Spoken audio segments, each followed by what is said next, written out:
little chatterbox, the one with pretty auburn locks. Whom do you see? It's little Orphan Annie. She and Sandy make a pair, they never seem to have a care. Cute little she, this little Orphan Annie. Bright eyes, cheeks of rosy glow, there's a store of healthiness handy. Might size, always on the go, if you want to know. Princess Sandy always wears a sunny smile. Now wouldn't it be worth the while if you could be like little Orphan Annie? It's 5:45 now, the time when you hear about Orphan Annie's adventures, and all about Ovaltine, too. And tonight, I have a letter that tells you a mighty interesting story about how Ovaltine helped a boy who was thin and nervous. Mrs. W.C. Steiner, 361 Arch Street, New Britain, Connecticut, wrote this letter, and here's what she says. My son was injured in an automobile accident, leaving him nervous and restless, especially at night. He was quite thin, and his little shoulder blades began to protrude noticeably. He didn't like milk. And trying to find something to build him up, I remembered that a nurse had told me that Ovaltine was wonderful for children. He began to drink Ovaltine regularly, and in a short time had actually gained 9 pounds. His nerves are so much better that we were able to send him to school with the rest of his playmates. And best of all, he wakes up in the morning rested and happy, ready for his Ovaltine and a good breakfast. Just think of that. Mrs. Steiner's boy was awfully thin and nervous, but once he started on Ovaltine, he gained 9 pounds, and he's back at school feeling just tip-top now. Of course, you haven't been in an automobile accident, but still you may be kind of thin and small. If you are, why not ask your mother to let you try Ovaltine? That may be the biggest kind of a help for you, too, because every cupful of Ovaltine gives you important minerals and vitamins and things to help build up extra strength and energy for you. So ask your mother to let you have Ovaltine with all your meals every day from now on. And pretty soon, just see if you don't begin to get bigger and huskier and have loads more pep than ever before. And now for our adventure. Yesterday, Bill Corwin told the marshal that the payroll robber spoke with an Italian accent, wore a mask across his eyes, and had a scar on his left cheek. The marshal has left Dr. Stevens' house now, but Bill Corwin, Annie, Joe, and Caesar Rinelli are still here. And Caesar's terribly worried because the description of the robber almost exactly fits his father, Tony. But listen, Annie's talking now. Leaping lizard, Caesar. Your father. Gosh. I know Father didn't do this, Annie, but the description Bill gave is just like him. But your father wouldn't rob Caesar. He wouldn't do a thing like this. I know he wouldn't. I'm sure he wouldn't. But don't you see how bad this is going to look for him? Shucks, I don't see how... Listen, my father is the only man working on the bridge that I know of who has a scar on the left side of his face. How about that, Bill? I guess it's true, Annie. But Suffering Sunfish, we know he didn't do it. You can say he didn't, Bill. You ought to know. You were the one who was robbed. You saw the robber. I did, Annie, but, well, don't you see? He wore this mask across his eyes. If I were asked on a witness stand under oath, I couldn't say this man wasn't Tony. Jumping grasshoppers. You see the way it is, Annie? I saw it right off as soon as I heard Bill's description of the robber. But, Caesar, we know your father didn't do this. Of course we do. We know it because we know my father. But other people like Mr. Flint, Red Hogan, the marshal, and all the police, they don't know it. They'll be sure he did it. There are other things beside that scar. Shucks, what? My father didn't go to work today. He wasn't feeling well. He was off the job, you see. He could have been anywhere. But There's more. Bill says the man who held him up talked with an Italian accent. My father does. Leaping lizards. This does look bad. You're right, Annie. It looks bad when you add all those things up together.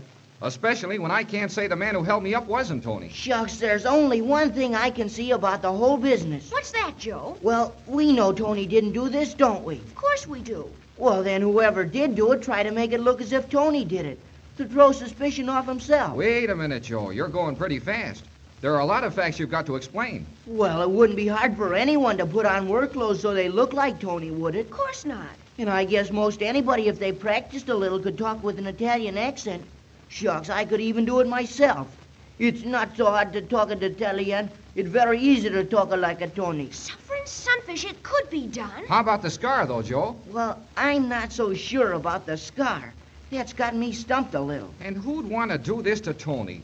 Who'd ever even think of doing it to him? I've sort of got that figured out, Bill. You have, Joe? Yeah, not exactly who, but why. What do you mean, Joe? Well, I've been doing a lot of thinking ever since Mr. Strong got hurt. Strong? What's he got to do with this? He's lying home with a broken leg. I don't mean he has anything to do with it. But it's why Mr. Strong got hurt that I'm thinking has something to do with the robbery. He got hurt, Joe, because those logs fell on his leg. Sure, but don't forget, Annie, that those logs were pushed down on top of him. I know they were, but And who was it saw somebody push those logs? It was Caesar's father, that's who it was. It was Tony Ranelli. Leaping lizards, that's right, Joe. Sure, Annie, don't you see? If whoever hurt Mr. Strong thought Tony had seen him, then if they could get Tony out of the way, they'd be safe. So by doing this job, this robbery, and making folks think Tony did it, they'd be getting two birds with one stone. Joe, I think maybe you've hit on something. Sure he has. Joe, this is great. Because all they've got against Caesar's father is the scar and the Italian accent. Sure, that's right, that's all. So if we could hook up this attack on Mr. Hello, Strong... folks. Well, I got back. Oh, hello, Marshal. We were just talking about the case, Marshal. Did you find anything? You bet your boots I found something. I came back here to see you, though, before I did anything about it, Corwin. What did you find? Did you ever see any of these before? See any of what? No, wait now till I get them out of my pocket. I guess they're stuck. There. Did you ever see any of those envelopes before, Corwin? Why, of course. Those are the pay envelopes we use on the bridge job, Marshal. I thought so. How many have you got there? Well, I don't know, a dozen or so, maybe. Reckon I got enough, anyhow. Well, where did you find them? When I heard your description of the robber, Corwin, it didn't take me long to get on the right trail. No, sir. I think I know most of the men working on this bridge job, and I know there's only one that's got a scar on his left cheek. So I hiked me right out to his shack. Wait a minute, Marshal. Who's the shack? Caesar, you're a good kid, and I know it. This is going to be mighty hard on you, but you've got to bear it. I found these here envelopes out in your backyard, right where your father must have left them after he emptied the money out of them. Marshal, you don't I'm believe... sorry, Annie. I'm awful sorry. But evidence is evidence. Now put together with Corwin's description of the man who held him up and the place where I found these pay envelopes empty, I guess there's no more doubt about the case. I just came back here to hear from Corwin's lips that these were the envelopes. And now What are you going to do? I'm going to arrest Tony Ranelli for this robbery just as quick as I can get my hands on him. Marshal, you gotta wait. I'm can't... sorry, Bill. I can't wait. Reckon I know my duty when I see it, and I've always been a man to do my duty. But we've got something to tell you. We don't think it was Ranelli. Joe here has a theory about I'm sorry. Theories don't cut much ice with me where facts are concerned. And I reckon I got my facts. I'm heading for Ranelli's again now. If Joe wants to come along and explain his theories on the way, I'll listen. But I don't think my ears are going to hear so good. So long, Bill. I'll be seeing you after I make this arrest. Shucks, what are we going to do? Oh, I don't know if there's anything you can do. The marshal seems to have made up his mind. We can tell him what we think, anyhow. My father never stole that money. Somebody put those pay envelopes in our yard. Of course. All I can suggest is that you run after him and try to convince him. I've got to go anyhow. If he's going to arrest my father, I've got to be there. Come on, then. Wish I could go with you, but the doc said I shouldn't move for a while. Of course, you stay there, Bill. We'll do the best we can. Good luck. There's the marshal ahead there. Well, let's catch up with him. Come on. Marshal! Hey, Marshal, wait a minute. Well, what is it you want? If you got any theories, Joe, let's hear as we walk along. And you better talk fast, 'cause it's not so far to the Ranellis. It's this way, Mr. Marshal. We don't think Tony did this robbery. We know he didn't. My father is an honest man. Never in his whole life has he done anything to be ashamed of. Caesar, it's you that I feel sorry for. You're a good kid, and I know it, and I've always liked you ever since you came here.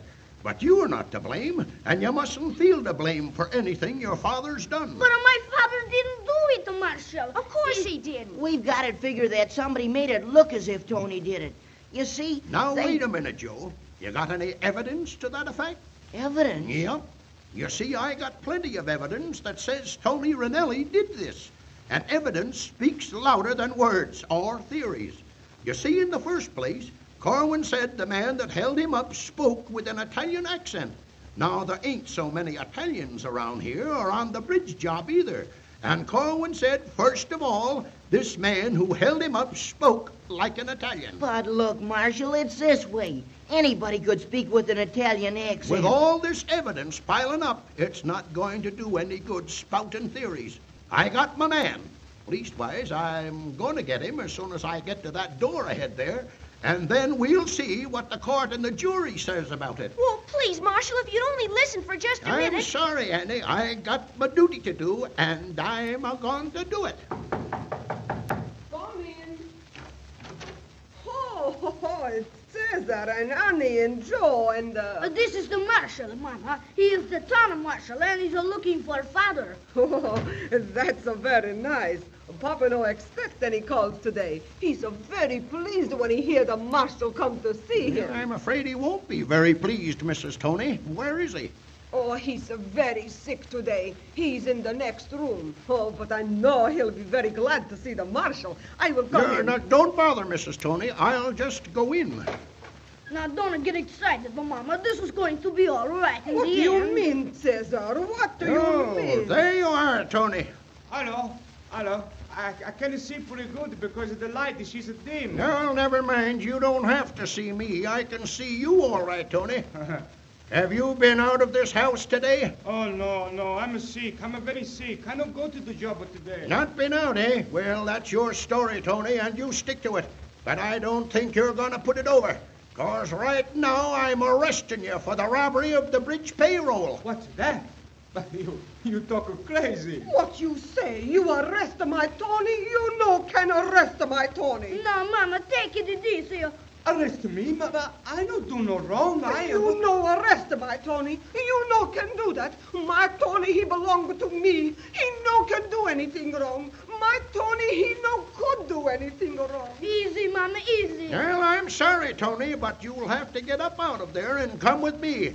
Come with me to jail. You're under arrest. No. Tony! Tony! Oh! Poor Tony Ranelli. They've arrested him for that payroll robbery. And what do you think about it? Do you think he did it? Or has Joe got the right idea that someone's just trying to throw unjust suspicion on Tony? And you can see from the way things are going now that you don't want to miss a single one of Addie's adventures that are coming. Because if you do miss one, you're likely to miss out on something that's pretty important. And that's almost like missing your Ovaltine. Because drinking Ovaltine every day is pretty important, too. Because every cup of Ovaltine is good for you and gives you important additions to the regular food you may need to have every single day. So ask your mother to get you a can of Ovaltine at her drug or grocery store right now and drink a big cupful this very night. And with all your meals and in between meals every day from now on. And everybody wants to be here right on time next Monday at 5:45 to find out what's going to happen to poor Tony.